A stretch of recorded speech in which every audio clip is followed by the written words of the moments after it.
Son las 2 de la tarde, la 1 en Canarias.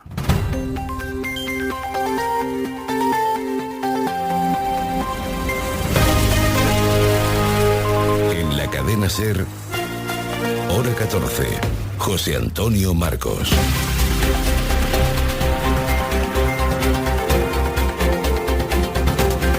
Hoy yo he venido con una mano tendida para llegar a acuerdos en materia sanitaria, económica, en marco jurídico, legal y educativo. He venido para arrimar el hombro y arrimar el hombro hay que hacerlo sin mirar a los otros por encima del hombro y hay que hacerlo teniendo en cuenta dónde se está apoyando el otro hombro. Y si el otro hombro se apoya en un partido radical, como es el caso de Podemos, con los problemas de financiación irregular, de petición de la República y de blancamiento de Bildu, se hace más difícil. Muy buenas tardes, no hay acuerdos, pero tampoco se ha roto nada. Pablo Casado está explicando cómo ha ido su encuentro de 2 horas con Pedro Sánchez en el Palacio de la Moncloa. No soy el del no es no, ha comentado los periodistas, después de decir que hay receptividad por parte del presidente para llegar a algún tipo de acuerdo ante las dificultades históricas de verdad que atraviesa nuestro país. Lo de apoyar los presupuestos parece lejano, pero hay una base de entendimiento, por ejemplo, para crear una agencia independiente que gestione los 140.000 millones del Fondo Europeo. Casado no se fía de la presencia de Podemos en el gobierno, partido al que además ya ha dado por condenado. Mariela Rubio, buenas tardes. Buenas tardes, sí, el no del PP a negociar los presupuestos sigue inamovible por la presencia de los morados en el gobierno. Tampoco ha habido avances para renovar los órganos constitucionales como el Consejo General del Poder Judicial, ya que Casado considera que la participación de los morados es inasumible. La pelota se ha tejado para ver qué hace con Podemos. O sea, ellos verán. Si ellos decían romper el gobierno, pero ellos tendrán que ver qué papel tiene Podemos. No obstante, Sánchez y Casado han acercado posturas para la creación de una agencia nacional para la recuperación económica que gestione de manera independiente los fondos europeos. También Casado y Sánchez han avanzado en lo referente a un gran acuerdo sanitario y el fortalecimiento del marco legal para combatir el coronavirus. Bueno, pues de pronto como Pablo Casado termine esta comparecencia pública, lo hará en esa misma sala de Moncloa la ministra portavoz, la jefa de política de la SER, Nieves Goicoechea. Queremos preguntarle qué ambiente se respira en el entorno de la presidencia del gobierno. Buenas tardes. Buenas tardes. Pues desde ayer ya el gobierno ya decía, algunas fuentes del gobierno decían que no habría ninguna posibilidad de acuerdo en la renovación de las instituciones, como el Consejo General del Poder Judicial, y hoy lo han vuelto a constatar.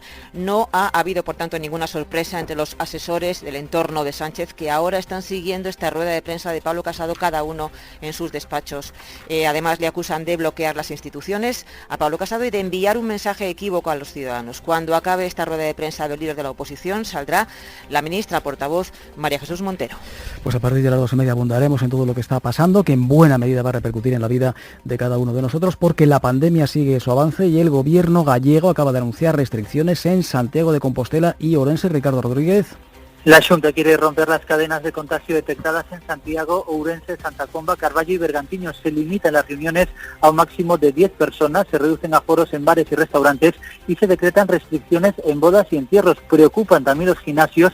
Desde hoy será obligatorio el uso de mascarilla en esos centros deportivos que se han convertido en el origen de varios focos de contagio en Galicia. El gobierno cántabro acaba de decretar el confinamiento perimetral de Santoña, una ciudad en la que viven unas 13.000 personas. Pedro Testi.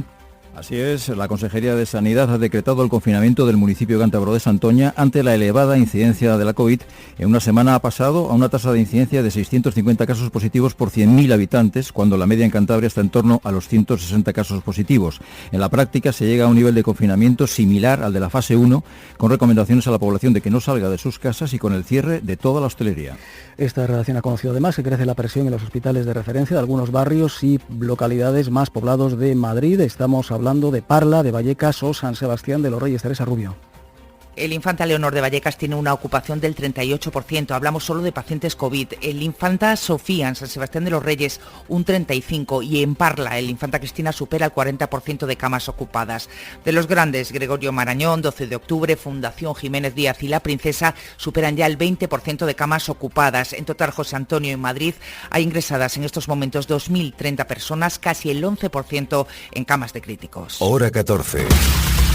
Y todo esto con 30.000 desempleados más en el mes de agosto, que deja también un incremento de afiliados a la Seguridad Social no muy numeroso, pero es la primera vez que ocurre durante un mes de agosto. Rafa Bernardo.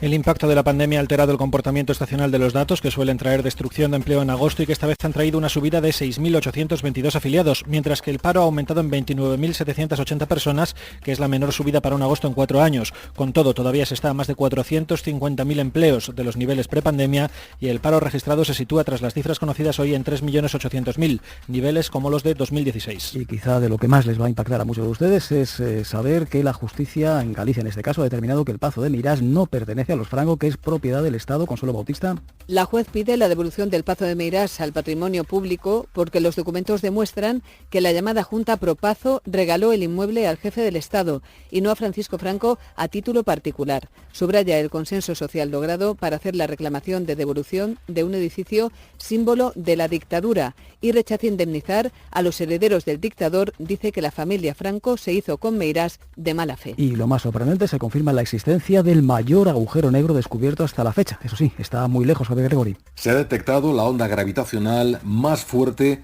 de la historia. Se originó en un agujero negro, un agujero de 142 veces la masa del Sol. Este agujero negro es el resultado de la fusión de otros 2 agujeros negros y es el agujero negro más masivo jamás observado hasta ahora con ondas gravitacionales.